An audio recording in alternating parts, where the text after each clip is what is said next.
technology. So, hello. I'll get in close so I'm in view of the camera. So, welcome everyone. My name's Eric Leonardson, and I am faculty with the Art and Technology / Sound Practices Department. It's my honor to introduce Chris Cundy, coming here from Southwest England, and just recently has opened an exhibition in St. Louis, and is visiting Chicago. Maybe not for the first time. Not for the first time, but it is for the first time. No. I've been to Chicago before, but just passing through, playing music. Okay. So okay. Good to be back. Yeah. So Chris has an impressive range of interests and themes and media that he works with in his work. Everything from being a bass clarinetist and working with spatial sound installation works, and is also a visual artist. I saw lovely ink drawings that Chris has produced, so a very broad range of interests and skills, and overall lovely works. So with that introduction, I'll let you fill in the rest from here. Yeah. So thank you. Thank you, Eric. Thank you. Yeah, thanks for that intro, and it's great to be here. Yeah, thanks for that. I'm going to talk a little bit about the St. Louis piece, which Eric mentioned in the introduction there. It's called A Soundscape of Aquae Sulis. So I'll talk a little bit about that, and we'll come back to it later in the talk. It's a sound installation that I've been commissioned to make by the St. Louis Art Museum. And this summer it's currently featured as part of their exhibition, which is titled Ancient Splendor, Roman Art in the Time of Trajan. And just to give you a little bit of context there, the Emperor Trajan ruled between 98 and 117 AD, and the exhibition incorporates a large collection of artifacts from the period, and it's curated by Lucrezia Ungaro, who is archaeological curator of the city of Rome. And it's an amazing set of assemblages, this entire exhibition. And a key theme of the exhibition itself is the Roman concept of otium, which implies time away from work, for leisure, time for leisure. It also involved time for intellectual pursuits. So there's a degree of contemplation of the natural world and of the cosmic forces as well. All of this sort of stuff. And here's the space in which you can hear the sound piece, essentially called A Soundscape of Aquae Sulis. The installation is positioned using sort of pendulum speakers quite high above, but that works quite well. It's a sort of peripheral space within this one of the main exhibition spaces, and it also looks out to the gardens, to the surrounding museum grounds and that sort of thing. So it's very much designed as a space for reflection, and it's a transitory listening space, and that was really sort of part of the commission in that sense. I'll read you the sort of text piece that sort of is planted on the wall beside it, because that might help. And this is in my words. The soundscape mixes recordings the soundscape mixes recordings made both below and above the water at the Roman Baths, and that's part of the UNESCO World Heritage Site in Bath, England. Using a combination of hydrophones and ambient microphones, the work follows a subterranean journey from the source of the geothermal hot spring, dedicated in ancient Roman times to the goddess Sulis Minerva, referring to the Greek Athena and the Celtic Sulis, who is a presence, a name that we know about from inscriptions. It's an older, it comes from an older culture that has been incorporated into everything that the Romans surrounded and did here at Bath. That's a picture of the Great Bath, which is the sort of main communal space, and as you can see it today, as both an archaeological site and a tourist attraction, essentially. This work is all part of a sort of longer journey that I've been wanting to engage, that I've been on, which is about wanting to engage with the landscape near to where I currently live in the southwest of England. And so looking more widely at that, it's a landscape that sees the River Severn sweeping through it. And in the bigger picture, you sort of have this impression of a sort of a glacial avenue that in a much wider sense meets the Atlantic Ocean. And the landscape really sort of absorbs this this feeling and this kind of sort of sense of there's a very visual sense to the landscape in that you can sort of feel and both see that from high points in the landscape. And it's very rich and abundant ancient landscape. There are lots of, as I said, there's lots of sort of high points. So it's there is certainly a kind of a visual sense, and I'll explain that a little bit more later with some more specific locations, perhaps. But you have a lot of Neolithic stuff. You have a lot of Roman sort of things going on there, basically.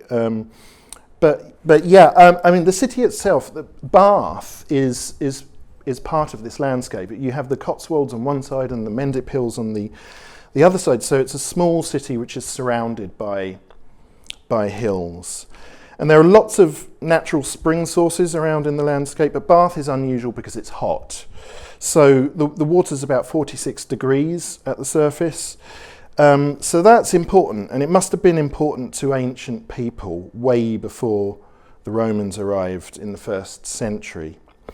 I'm going to talk about a few other pieces of work that led up to the soundscape at St. Louis Art Museum. And they relate to this in sort of various different ways. I'll play some audio. There'll be 1 or 2 short video clips as well, and some slides and sort of stuff like that. And yeah, if anything isn't clear or doesn't make sort of sense, feel free to ask. But we can have sort of questions later on, I guess. So my way into all of this has been actually through a background in fine art.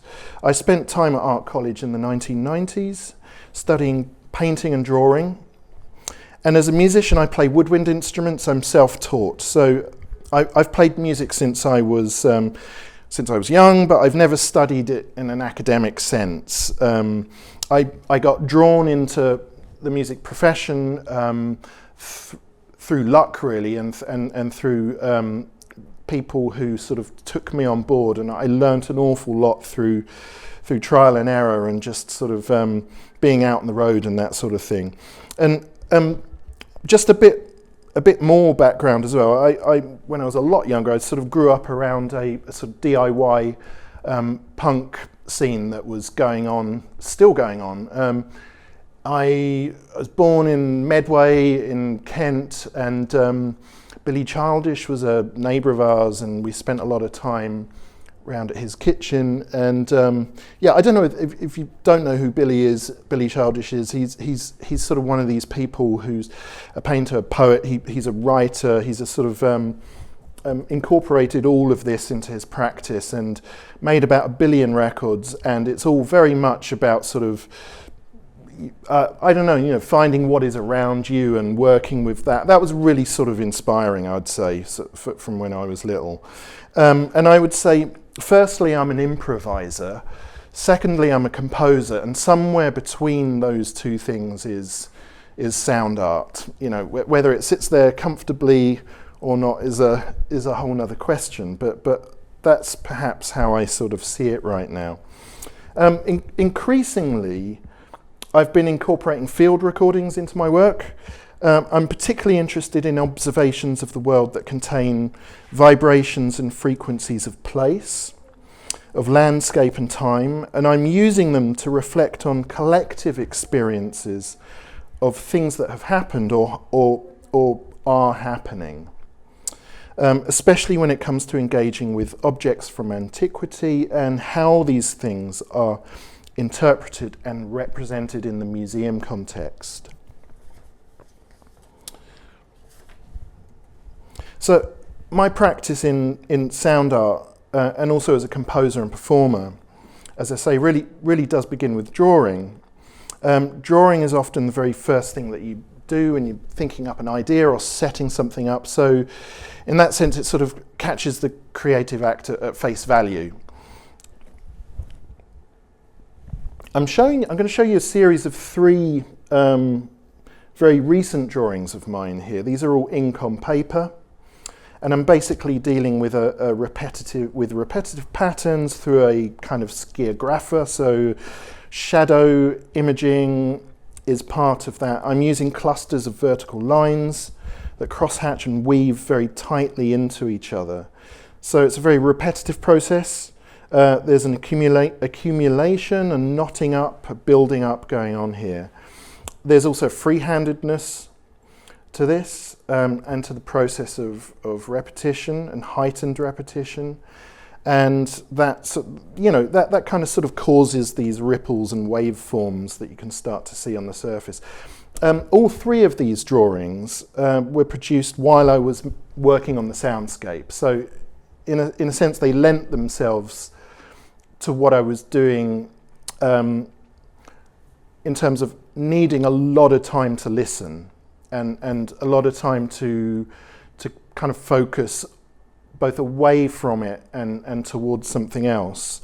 So they're kind of intrinsically linked to the soundscape. And the very making of them for me sort of heightened that sense of listening. And I'm kind of interested in how these drawings appear to leave themselves just floating on the page as objects. So to be fully formed, they have to be framed by this empty space around them. And I'm thinking of silence, and of course silence is always present, and silence is always occupied by something. I have nothing to say and I'm saying it, to quote from John Cage's excellent lecture on nothing from 1949.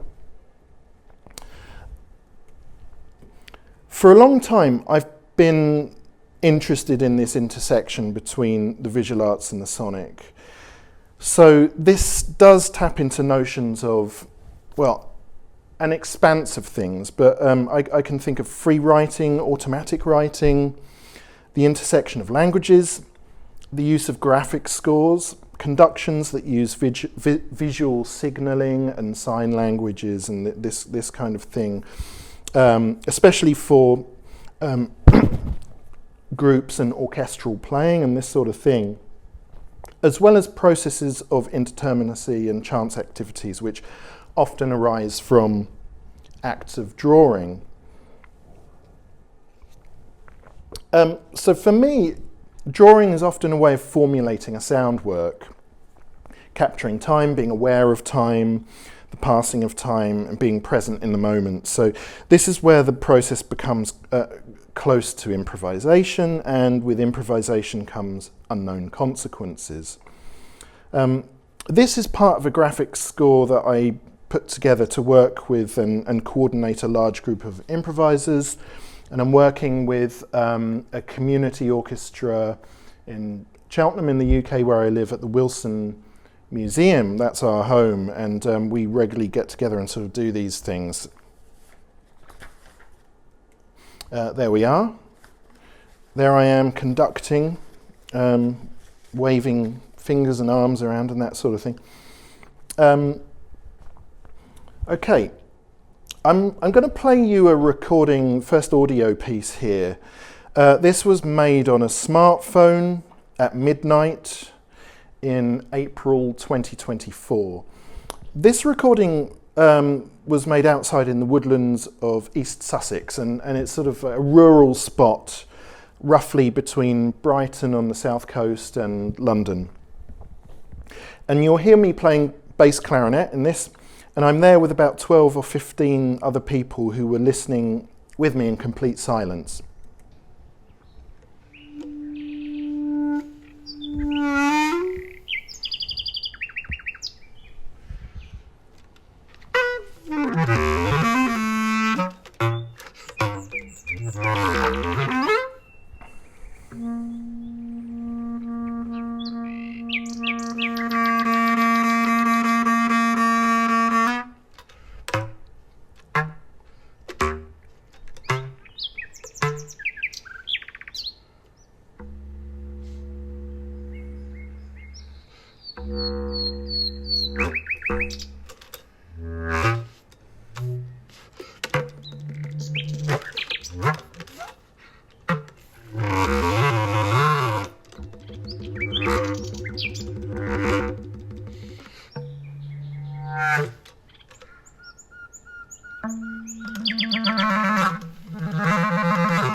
So, yeah, what you're hearing there is an improvisation with a nightingale, and I have to say I've never felt more upstaged in my life, because this bird has flown thousands of miles from sub-Saharan Africa to this to find this exact spot in East Sussex, and then I turn up. So yeah, it was an experience, but this is an event actually which is organised by Sam Lee. It's called Singing with Nightingales, and Sam Lee is he's a folk singer.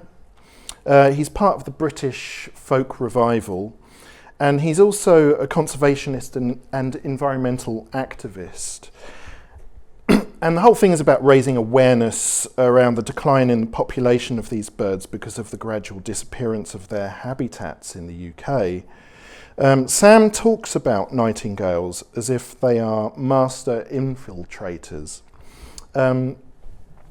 They make their way into folk song, into sacred devotional music, and they seem to inhabit parts of the world where really the earliest known music comes from. And he speculates that to begin to understand how the nightingale and our own ancestors shared their lives together, we have to go back deeper into our own evolutionary past. And I'll just quote from Sam's brilliant book, actually, which is also called Nightingale. So this is in his words. I'm sure that nightingales would have been heard almost continuously in the slow northern route dispersal. So that's the most prominent migratory theory of anatomically modern human beings. So the route that comes up from the Horn of Africa, along the Great Rift Valley into Ethiopia, Turkey, Israel, Jordan, so on, East Sussex. And he goes on to ask the question, could nightingales have forged their migration routes alongside human routes northwards? Or did humans follow the migration routes of our migrant bird neighbours? So moving on from that, I started working in museums and alongside collections. Maybe sort of 6 or 7 years ago that all sort of started. And my reason for this at the time was partly because I wanted to respond to knowing that music and sound is so intrinsically linked to place and memory, whether that's a physical trace left by the recording medium, whether that's some kind of notion for nostalgia or just wanting to act on something that happened in the past. I mean, there are other concerns as well about things that are missing, perhaps looking at aspects that have been erased and scrubbed away from history. So all of this sort of occurred to me. I'm also intrigued by silence, and by silence in this context, I mean objects that contain stories and memories. And the other reason was because I wanted to act on something that Hans Eisler once said. Hans Eisler being the German-Austrian film composer who worked in Hollywood during the 1940s. He wrote the soundtrack to Hang Men Also Die. I've always been intrigued by something that he said, which is musicians who only know about music don't know anything about music. And I wanted to test that and question the sort of wider context in which I was working, and to ask, all of those questions: why music, why sound, why listening, how does it all work, what does this do, what is it that can be seen in a particular sound and place, and all of those kinds of questions. It also goes against that famous statement that certainly I heard at art college, which was all art aspires towards the condition of music, which comes from, this comes from an aesthetics viewpoint, and that's a quote by Walter Pater from the 1870s. But it's kind of always troubled me, because I think it's sort of slightly misleading to define music as a pure and refined condition of art. Music is always informed by the mess of the world around it. What we're looking at here is a museum display of a set of prehistoric flint harpoons and bladed tools. And these are known as microliths or bladelets.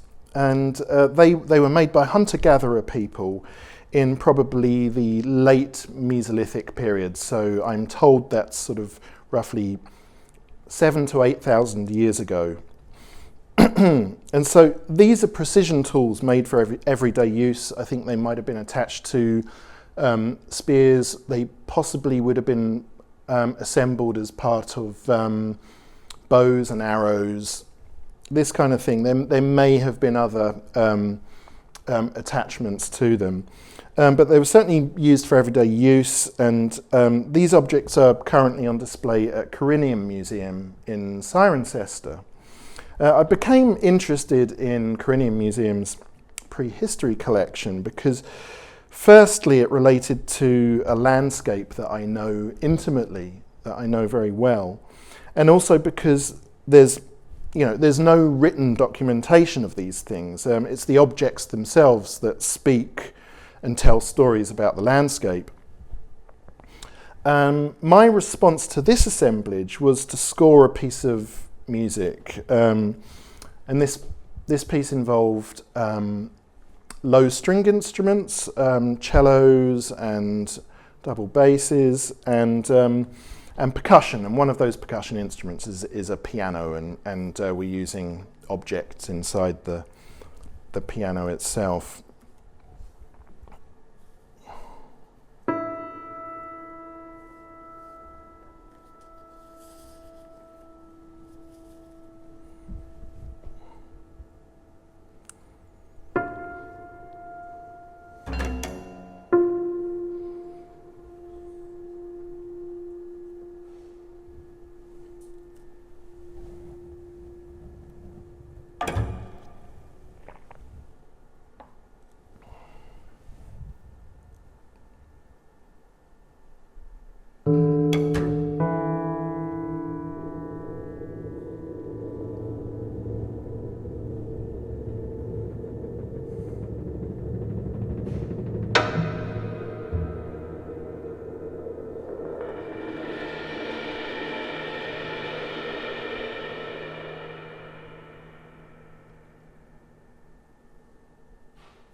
So yeah, I mean, it's actually about a 15 or 20 minute piece, that. And if you listen very carefully, you can occasionally hear these sort of sudden intakes of breath, and every now and again, and that's actually me conducting the piece. And while I'm holding the ensemble between these sort of moments of rest, there's an image of part of the score. This is a very simple score. I'm using a sort of economy of language, really. I mean, I don't know. You know, it's not a graphic score, but it kind of could be in other ways. But yes, you'll see these double bar lines with the fermatas. It's very much about sort of holding suspension within sort of choice activities, if you like. And the language that I'm using here, which is made up of sort of 22 of these moments, moments of suspended time, because of the way that we're all working through it and the way in which this piece is conducted, which is a downbeat is extremely slow. This is what I'm dealing with here. And the way in which we work through that, and the music itself, the musicians don't really know exactly how long each of these moments is going to last. And there's a very sharp sort of focus and a visual engagement. There's a real visual engagement going on there, as well as a sense of tension and anticipation about what might happen next. The musicians have certain choices about the margin of that time, whether it should be, you know, right at a particular entry point or not, perhaps. So the goal is that there is a coordination and a synchronicity going on that's so important to this piece. But things kind of ricochet and elapse as the piece unfolds. And there's a definite sense of searching and a sense that time is a fleeting thing. You also hear resonating materials a lot in this piece, such as singing bowls and different sized copper bells and that kind of thing, which certainly sort of merge into these peripheral moments of silence. I'm just showing you an image here, a photo of the recording studio where we set all of this up. And I'm here with the musicians. It's a really nice live space that's really important for recording something like this. And now, coincidentally, this studio, which is a remote studio in Gloucestershire, is just a stone's throw away from where those microliths were found. I mean, less than a mile away. It's kind of quite ridiculous. And that was, you know, one of those nice coincidences. This is the site in the early 1980s. And what we're looking at here is an excavation of a Neolithic long barrow at Hazleton. So this was a passage grave, also known as a long barrow, and it's a tomb that contained roughly 40 individuals, perhaps 3 or 4 generations of a family. Who lived here about 6,000 years ago in this landscape. There was a complete excavation at this site in the early 1980s, and it was chosen because the site was in danger of being completely lost in the landscape due to industrial farming techniques and plough damage and that sort of thing. So it really was chosen for those reasons. And the whole assemblage was taken and is stored away at the museum at Corinium. I mean, it's quite a phenomenal thing. Yeah, so, and the microliths were found here, but they were found in the soil layer below the Neolithic. So that's telling the archaeologists that this is very much a multi-period site, and that prior to the long barrow being parked here, it could well have been a clearing, it could well have been a hunting lodge for many generations and for different people and different purposes. In fact, this is I'll show you this slide as well, because just a few miles away, this is very, very close by, another example of a Neolithic long barrow, a family tomb. Very, very similar to Houserton, but this one has survived. It's been restored, it's been sort of patched back together in a sense, but it's, and I think it has been excavated, but not very well, but it's a brilliant example of what one of these places should look like, with this terrific area here, which is almost like a gallery space or a gathering space of some kind. The actual chambers of the tomb come from each side of the monument, so this is serving some other kind of purpose here.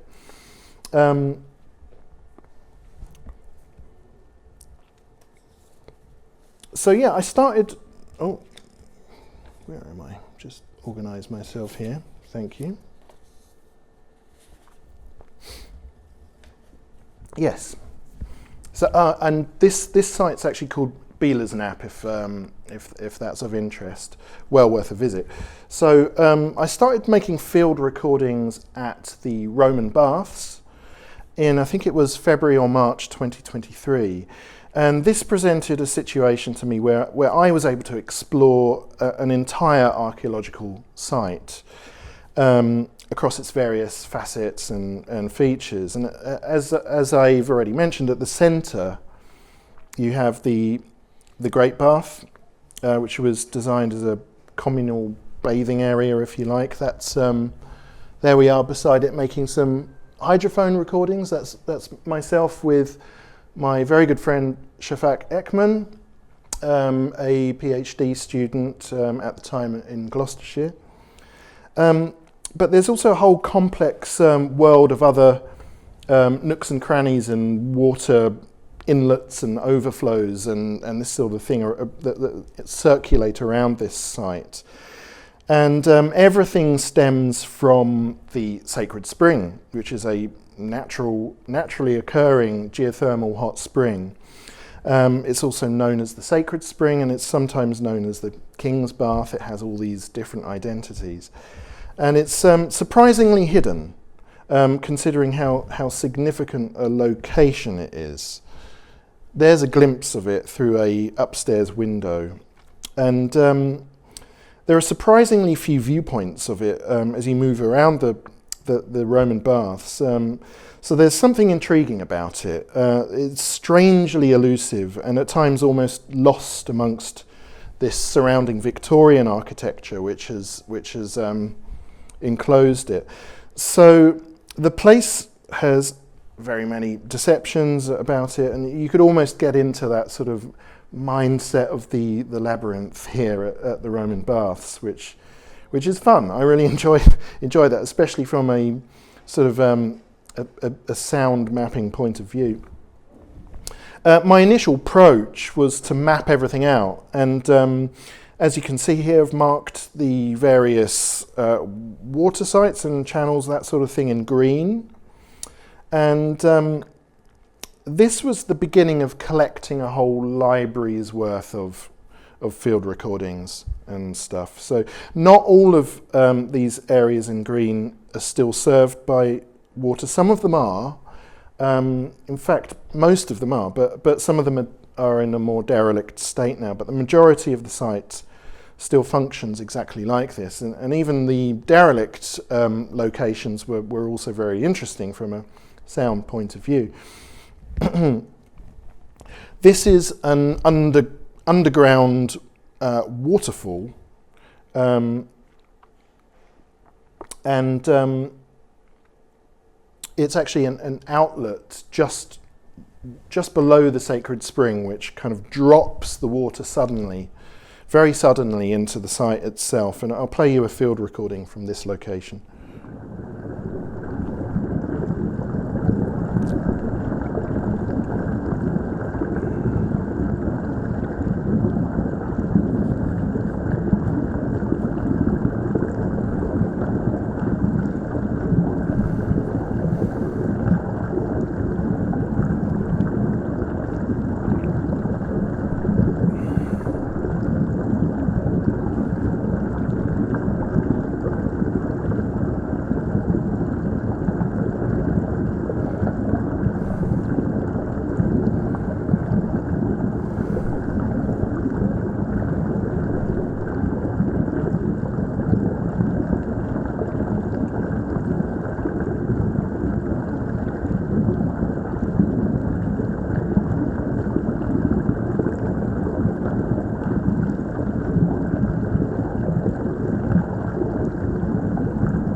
So yeah, I'm placing microphones just actually in the water basin itself there, so you can hear those. You can hear those undulations and rumblings and that sort of thing. All of this eventually took the form of a series of radio programs, of listening programs, which involved also documentary interviews, things like that, and that provided a vehicle really for the music and the field recordings really to expand and evolve and take on different contexts as well as they went. I also started to collaborate at this time with the poet Adam Horovitz. There he is in the recording booth. And Adam ended up writing an amazing amount of stuff. I mean, he eventually there were sort of 35 poems or something like that. And so again, this provided me with a sequence of insights into various corners, sonic aspects of the site, and narrative insights as well. I also worked with the filmmaker Dominika Vinchaita, and this resulted in a series of short promotional films that we started to put together as another way of reaching the sound, the music and the poetry out to people. And the example I'm just about to show you was, a lot of it was filmed at the Sacred Spring.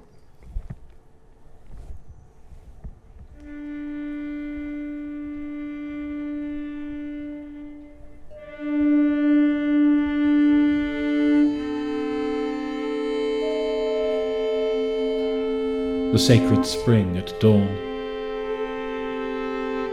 Bubble prayers rise in silver clusters.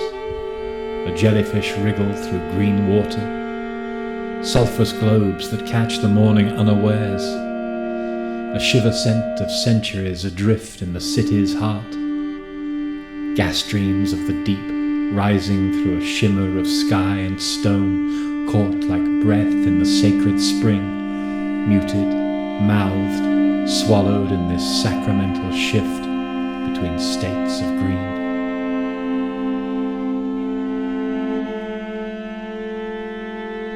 Here, time is still, tangibly folded. The city's now song, no more than an echo in sacred water. Our voices fuse with looped reels of bathers projected on worn walls. The museum's shadow chatter as it wakes around us. Slick Roman slabs carry footsteps in their wake, as if water is fossil and stone flows.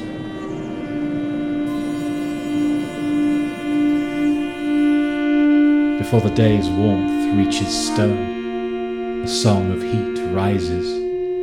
Folded fingers of steam beckon as a god would beckon.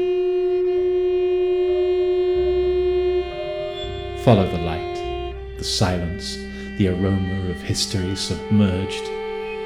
Don't listen to the day's bright call. Dive into the dreaming, the warm, misted God space where myth and history bathe together. Rub shoulders with the rich, the poor, half-forgotten kings and symbolic pigs. All of them praying for good skin, long life, in the sacred green inkiness of this miraculous well.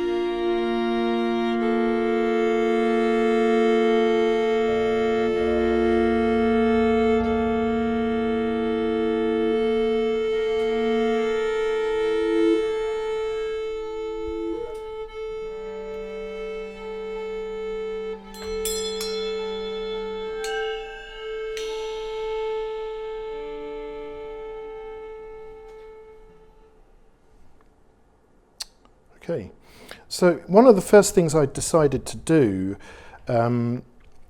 alongside this was to put, and as a work in progress, as all of these things were coming together, was to put together a spatial audio piece, and that sort of presented itself coincidentally and luckily. I was invited to put this piece together at the Everyday's Spatial Conference at University of Gloucestershire, again in 2023.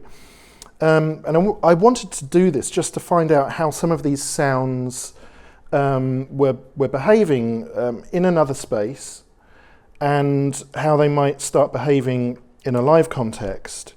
So the field recordings that you'll hear in this next clip actually were, most of it was derived from a borehole mechanism, which is bringing, it sort of diverts the water table to get at sort of uncontaminated water that you can drink.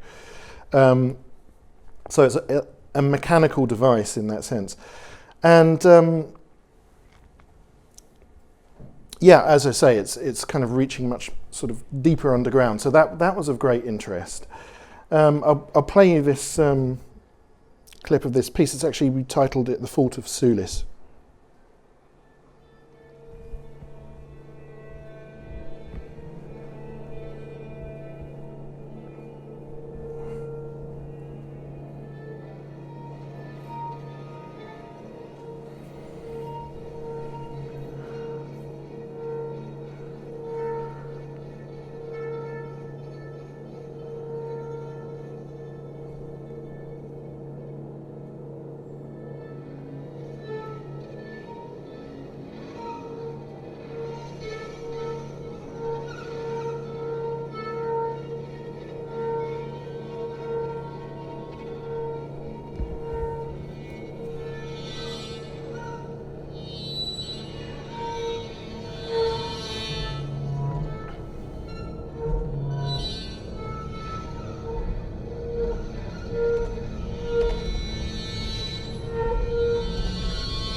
Okay, so the instrumentation for this piece was scored so that each player follows a dynamic outline of the loudspeaker array in the room, and each instrument was close mic'd. So there's an amplification of sort of super minute surface textures and that kind of thing. This is an installation piece titled "The Unfolding," and I put this together for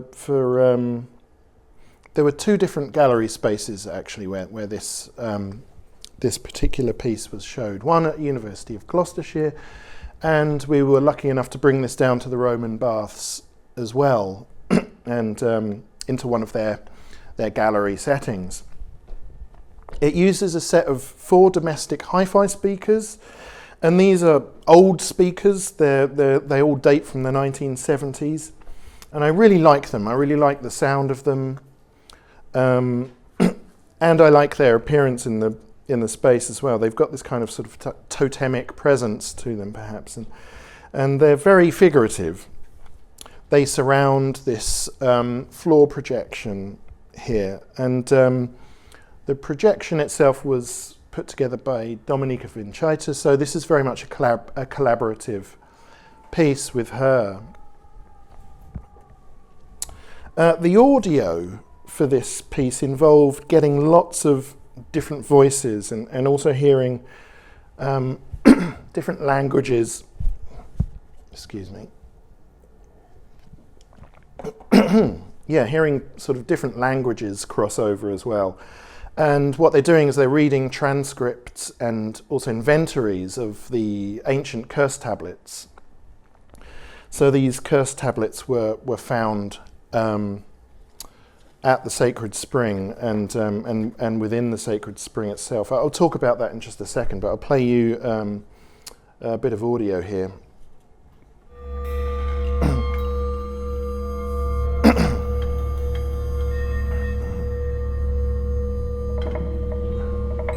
Number 47, Sulis 95,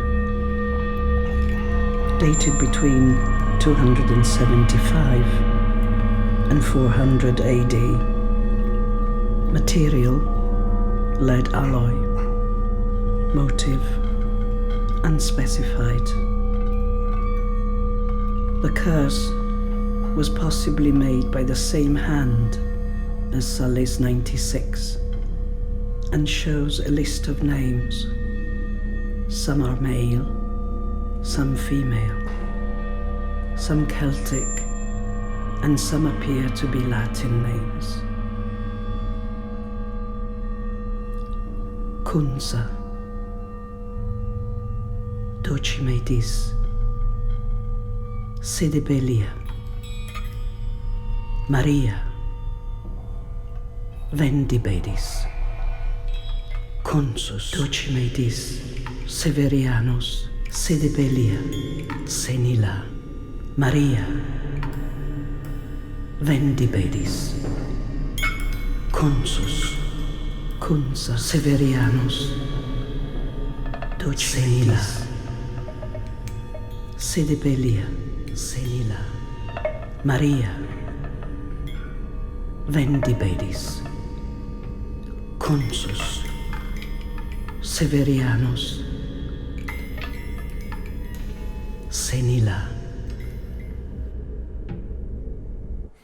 And this is an example of what one of these curse tablets looks like in the collection at Bath. So as I say, hundreds of these were found, predominantly in the area of the Sacred Spring. And they're all written on and inscribed onto small pieces of lead and pewter, often folded up or rolled up and then presumably deposited into the water, either as a private act or possibly involving witnesses. Some of the pieces are written by groups of people as well. So this act of writing and then throwing your curse into the spring could well have been in real contrast to the more public or communal experience that was going on in the main bathhouse. These curses are quite often addressed to Sulis Minerva. It's how we know about Sulis, certainly. Sometimes it's just Sulis, and they often complain about things that really seem, well, pretty trivial to us, really. So there are often, there doesn't seem to be anything that disastrous. It's sort of like a theft of somebody's cloak or their left shoe or something like that. It's all that sort of thing. There was a ploughshare that had gone missing, so I guess that's a little bit more significant, perhaps.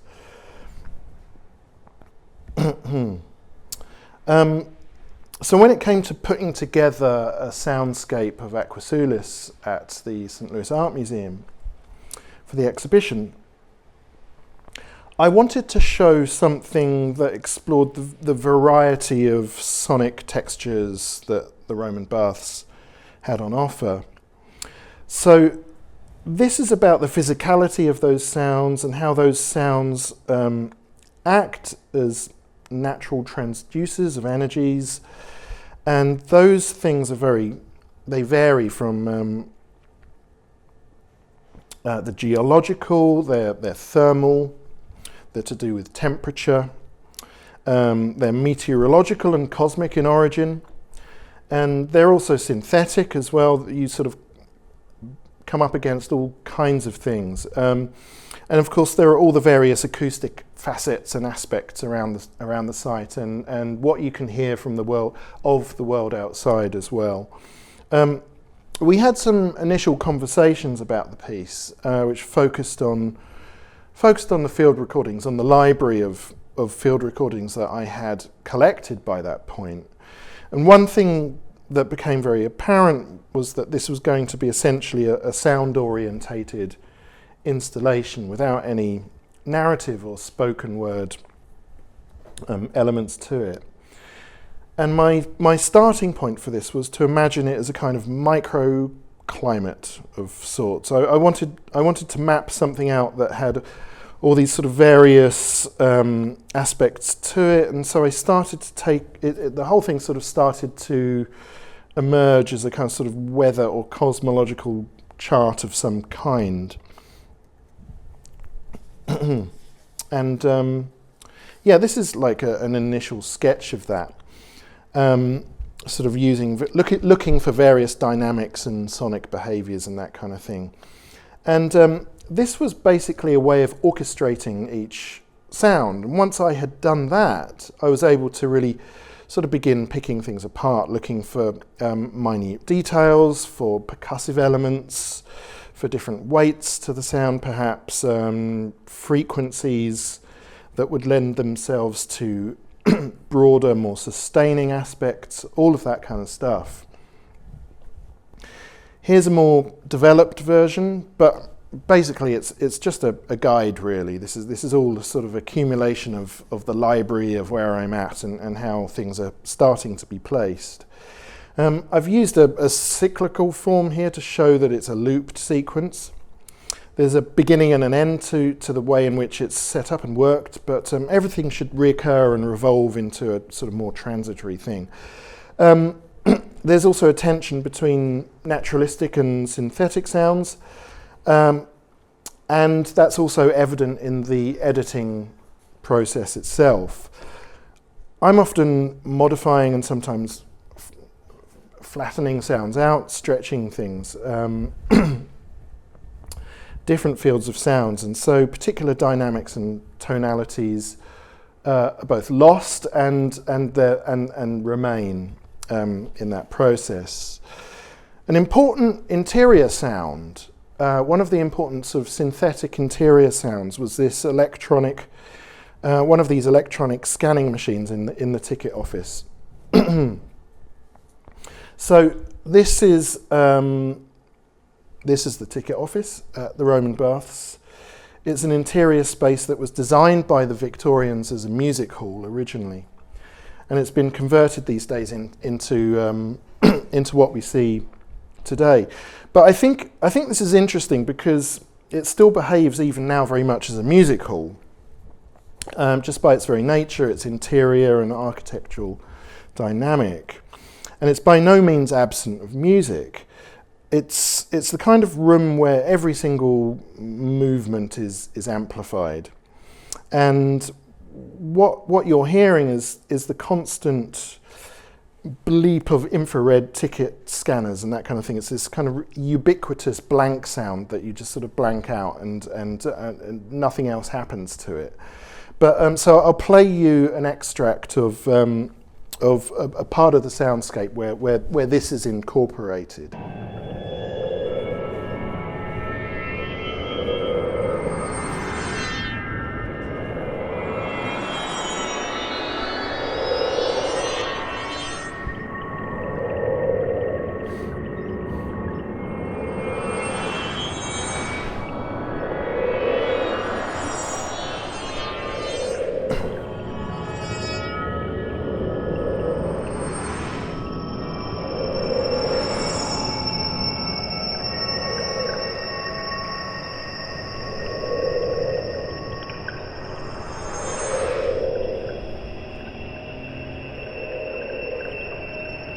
So it kind of sort of brings it lends a brightness perhaps to the kind of layers of sounds that are also incorporated there. And to me it was perhaps reminiscent of some kind of ceremonial sound, metallic sound of some kind. So I kind of like that juxtaposition of consumerism, the sacred and profane are sort of pitted up against each other. There's something inescapable within that, but there's also an attempt to live with it and blend things somehow. I think it's important that these sound worlds also come from the more mundane, from the plain obvious, the overlooked, that sort of thing, and really to sort of pick up on them.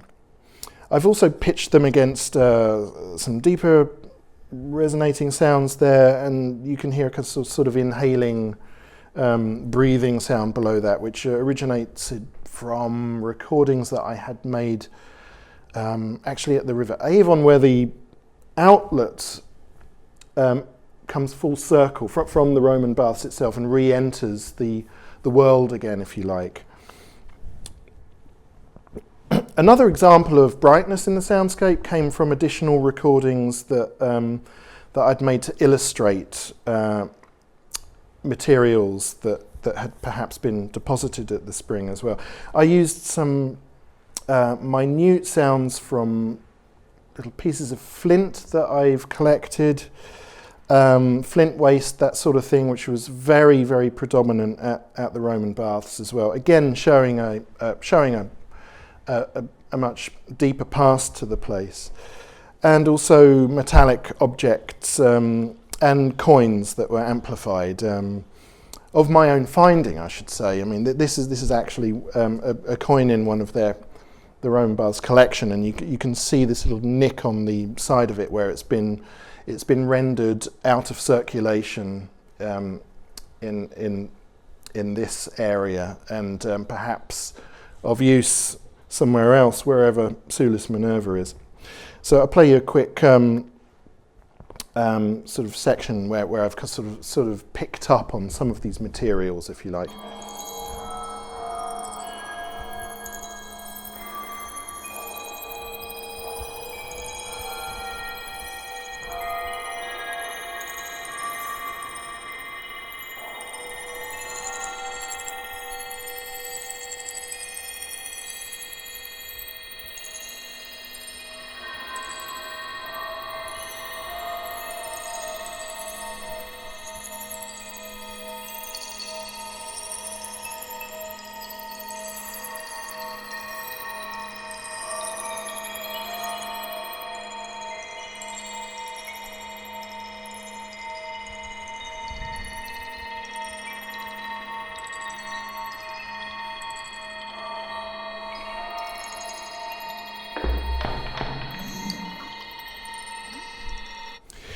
You can also hear the glass harmonica there. This is this is basically sort of something that I also put together for the piece. So yeah, I was looking for harmonics in the that I was hearing within the field recordings, perhaps, and the glass harmonica or sort of series of glass vessels that I pitched with water and sort of looked to sort of tune, in a sense. This is just a quick sketch of what I was getting from one of my notepads. The glass sound became an extension of this, and it also took on a quite a special quality really throughout the soundscape. Yeah, excuse my sort of travel inventories on the other side of the page, but you know, everything's going on there. There's perhaps an attempt here to sort of fix the piece also in the gallery environment, where you have this huge expanse of glass looking out to the museum gardens. So as I was putting all of these this abundant sort of mess of sounds together, I wanted to look for one particular sound, one particular element, to kind of remain constant throughout this. It's a 20-minute loop. You know, as if there was a cantus firmus, so equivalent to a fixed voice in a piece of polyphonic choral music. The idea of the cantus firmus is that you always know that it's there, even if it's lost, even if it's can no longer be heard within the polyphony of everything that's going on.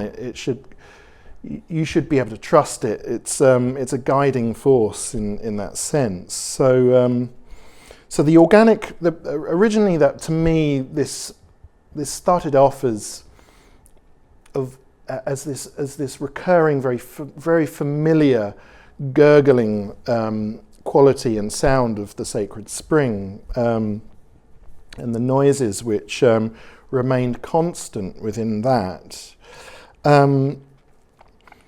But as the piece sort of evolved, really the glass harmonica itself and those glass qualities sort of dominated in that sense, and quite naturally so. That was a sort of an interesting aspect of putting this thing together.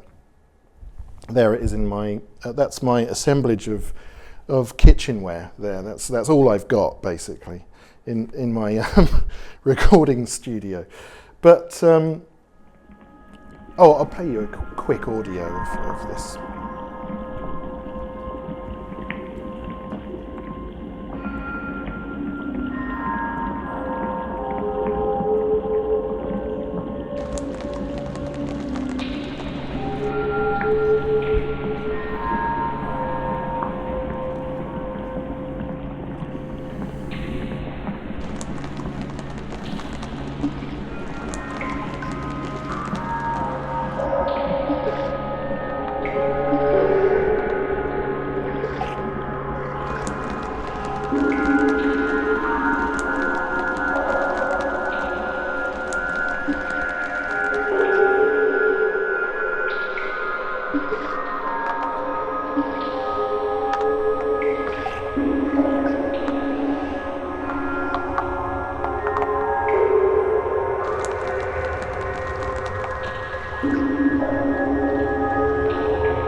Just abruptly stop that, because otherwise we'll get caught in the loop. But I think that's a really good place to end up. And thanks so much for listening.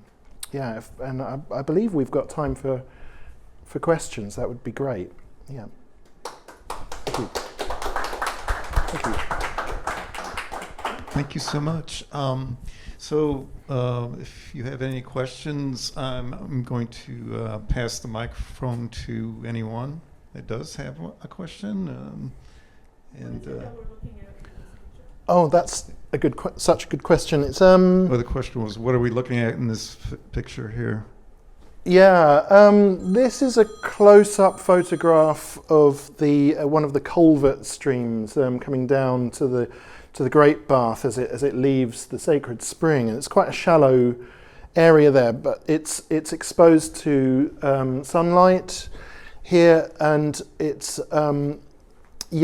residues of all kinds of freshly emerged organisms, and don't ask me what, but yeah, it's I just loved the colours, and the green, the colour green is extremely significant at this site, as are the oxidizations of the reds and the oranges and that sort of thing. Yeah.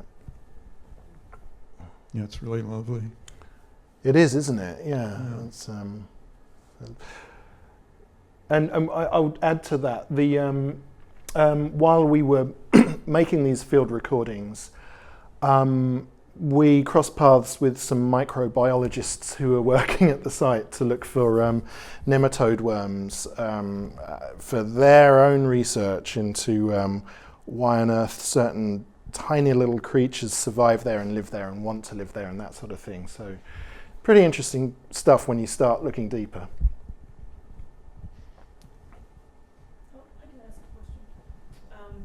Thanks, Chris. That was really wonderful. I appreciated the depth of sort of showing the process through how you worked with this particular site, and all of the various manifestations of projects that came out of this one investigation, this very deep dive into this space. You said there was a radio play. There were these earlier. Yes. There's this Soundscape installation. There was a different sort of 4-speaker installation. Is there another piece that's being drawn from this material in the works, or is this piece that's in St. Louis the final? Oh, that's a good question. I mean, the St. Louis ask, the commission, was a good opportunity to approach it from a kind of a more wider, sort of let go of the site a little bit as a kind of in a hands-on sense, and to shape a listening experience again for a completely different exhibition and gallery environment.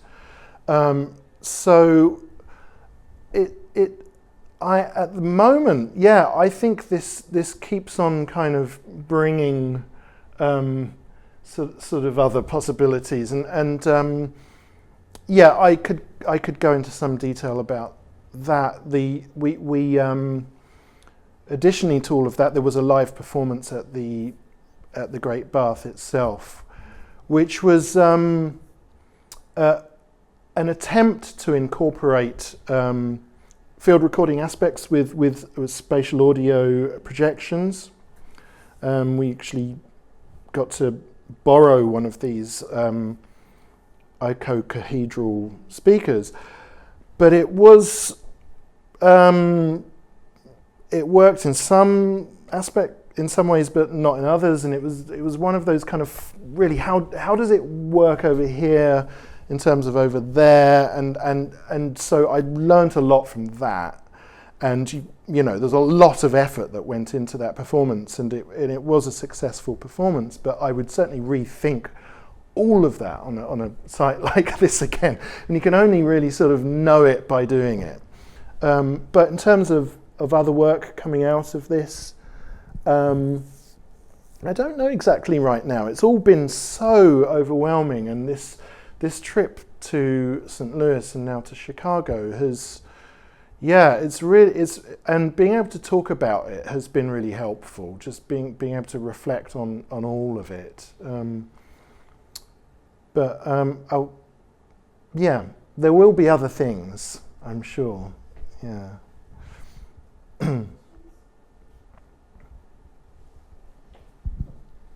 Hi, thanks again, Chris. So my question is more maybe on the historical track, because I think that this is a really fascinating site with a lot of really deep layered history. You mentioned a couple times Minerva, and I'm curious if there's a connection with like the mystery traditions and this site, and if that has any kind of collection to any connection with the. I believe you called it a Celtic figure. If you could speak more to that. Yeah, I'll try. Bear in mind, I'm not an archaeologist or historian, so I learned an awful lot from these wonderful people, but I'll try to answer that because I think it's of real relevance to seeing the site now and listening to the site now. Sulis Minerva. Minerva is, I'm told, is related to the Athena, the Greek Athena, the goddess of warfare and healing.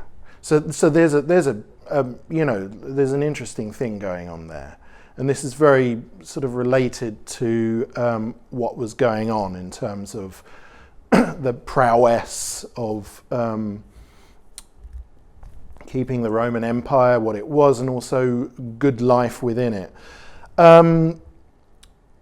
We don't know much about Sulis. We know a lot about the name from these curse tablets, but that's just because people have that's a tangible piece of evidence where many people have inscribed this name Sulis, and it seems that comes from an earlier culture, that Sulis was perhaps a water deity who, and this presence, this deity, this Sulis being, was of such relevance and so important to people that it remained, and it remains now. And so this kind of sort of interlocking and cross-cultural aspect to it is important, I think, to kind of looking at invasion, occupation, the migration of people, what they were doing, what their languages were. There were many languages. There's a lot of Latin there, but there's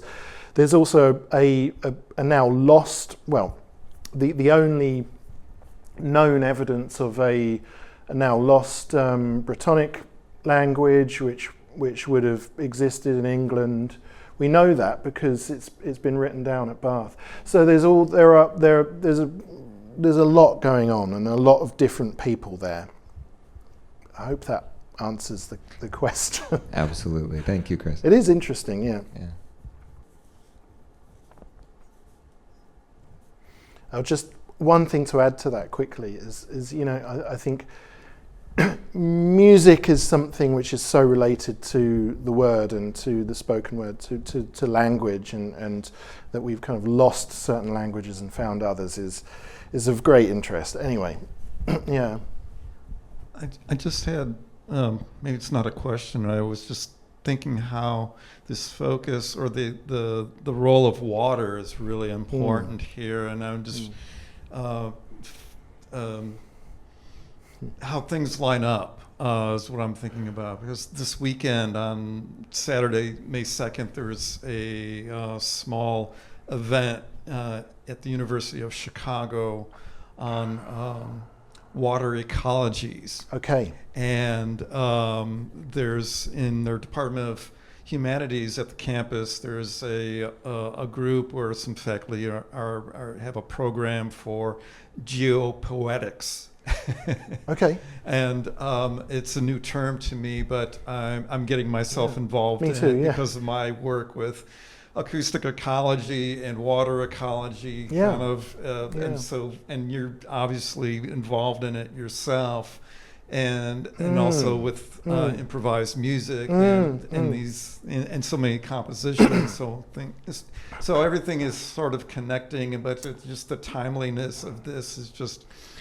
I suppose I'm just commenting on that. Okay. And then you coming from England, and I know there's also a group that is celebrating the International Dawn Chorus Day happening on May 2nd around the world, and creating live streams to stream live from different time zones as the Earth spins around. So folks over in the UK, I'm blanking on what town where they're based, but they're starting up at Greenwich Mean Time, at the dawn chorus at 4 or 5 in the morning. Yes. And the birds start chorusing.